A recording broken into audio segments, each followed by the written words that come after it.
বাজার থেকে আসলাম আমি। আর চলো আজকে বাজার থেকে কি কি নিয়ে এসেছি সেইগুলো দেখাই। এই যে সবথেকে, যদিও বা আমি খুব একটা খাই না, কিন্তু আমার দেখে এটা পছন্দ হলো, তো সেই কারণে নিয়ে আসলাম একটা বড় সাইজের আনারস। তো আনারসটা মনে হচ্ছে বেশ ভালো, আর আনারস এখন নতুন নতুন উঠছে, খেতে কিন্তু বেশ ভালো লাগবে। তো আমি তো খাই না। তোমাদের ওখানে এখন আনারস কত করে নিচ্ছে আমাকে জানিও। আর কিন্তু আনারসটা ভালো ভারিয়েছে। আর এই যেখানে আনারস, আর আছে এই যে কটা মিষ্টি, আর বাজারে গেলে তো মিষ্টি মিষ্টি এটা তো আনতেই হবে আমার।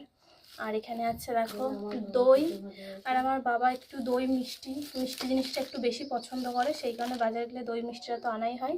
আর এই যে একটা জিনিস আমার পছন্দের ড্রাই ফ্রুটস, তো নিয়ে আসলাম। এই একটা আছে কৌটো, তো এই কৌটোটা ছিল বলে এটাই নিয়ে আসলাম। আর এই যে দেখো এখানে কয়েকটা আঙুর আছে।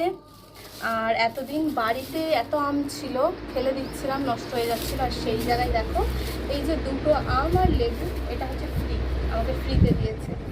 তো সেরকম কোনো ব্যাপার না। তো এই যে আজকের বাজার এই পর্যন্তই। আর গেছিলাম তো একটা